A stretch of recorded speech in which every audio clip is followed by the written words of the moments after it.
இப்போ இரண்டு கூட்டணிகள்லையும் நிறைய கேள்விகளை முன்வைக்க வேண்டியிருக்கு, தீர்க்க வேண்டிய சிக்கல்கள் இருக்கு அப்படின்னும் போது களத்துல எது என்ன தாக்கத்தை ஏற்படுத்தும் அப்படின்னு நினைக்கிறீங்க? இந்த ரெண்டு கூட்டணியிலுமே இந்த மாதிரியான நெகோசியேஷன்ஸ் நடக்கும் அப்படிங்கிறது எல்லோருக்கும் தெரிந்த ஒன்றுதான். நீங்க 2021 இந்த காட்சியில் நம்ம பார்க்கலையா? நீங்க விசிக ஆபீஸ்ல இருந்து திருமாவளவன் அவர்கள் அறிவாலயத்துக்கு கிளம்பினார். அப்பொழுது பெரிய கலைபரம் ஆச்சு. இல்ல வேண்டாம், போ வேண்டாம், 6 சீட்டு வாங்குறீங்க, நீங்க போ வேண்டாம்னு சொல்லிட்டு நீங்க எல்லா செய்தி ஊடகங்களும் நீங்க காமிச்சீங்க, போ வேண்டாம். அதற்கு பிறகு அவர் வந்தார். இது ஒரு கொள்கை கூட்டணி, நம் சித்தாந்தத்தை எதிர்த்து நிற்கின்ற கூட்டணி, அதனால் நாங்கள் 6 இடங்களில் பெற்றுக் கொள்கின்றோம். ஆனா அவருக்கு பார்த்தது என்னன்னு கேட்டீங்கன்னா, இதற்கு முன்னாடி அவங்களோட ட்ராக் ரெக்கார்டுங்கிறது, ஸ்ட்ரைக் ரேட்டுங்கிறது இது வரைக்கும் ஒரு எம்எல்ஏ அல்லது 2 எம்எல்ஏ சட்டமன்றத்துக்கு அனுப்பிச்சுட்டு இருந்திருக்கோம். அதிமுக ஆட்சியில, திமுக ஆட்சியில. இப்போ 6 நின்று நம்ம அதிகமான சீட்ஸை வெல்லணும். இப்ப 4 ஜெயிச்சாங்க, ஸ்ட்ரைக் ரேட் பெட்டரான ஸ்ட்ரைக் ரேட். இன்னைக்கு இப்ப 7, 8, 9 பேசுறாங்க, இரட்டை இலக்கத்தில் வேணும்னு அவர் நெகோசியேட் பண்றாங்கன்னு சொல்றாங்க.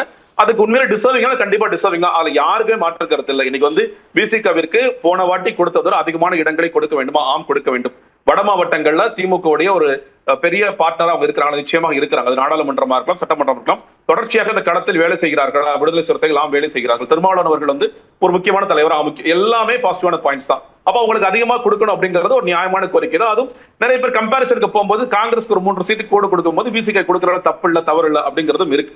சோ அதனால அவங்க இப்பயுமே என்ன சொல்லுவாங்க, இல்ல ஒரு 8 சீட்டு குறைக்கிறாங்க, இல்ல ஒரு 7 சீட்டு குறைக்கிறாங்க, இல்ல 7 சீட்டு தான் கொடுக்க போறாங்க அப்படின்னா கண்டிப்பாக விசிக மத்தியில் அந்த அதிருப்தி இருக்கும். நம்ம இன்னும் அதிகமான சீட்ஸ் நம்ம வாங்கணும், சில அதிருப்தி இருக்கும். ஆனா இதை கட்சிகள் பார்ப்பது எனக்கு ஸ்ட்ரைக் ரேட். நம்ம இப்ப நீங்க மக்கள் நல கூட்டணி ஒரு எக்ஸ்பெரிமெண்ட் பண்ணாங்க. இந்த எக்ஸ்பெரிமெண்டோட முடிவுல என்னாச்சுன்னு கேட்டீங்கன்னா, எல்லோருடைய வாக்கு வங்கிங்கிறது ரொம்ப சொற்பமான வாக்கு வங்கியாக மாறிச்சு.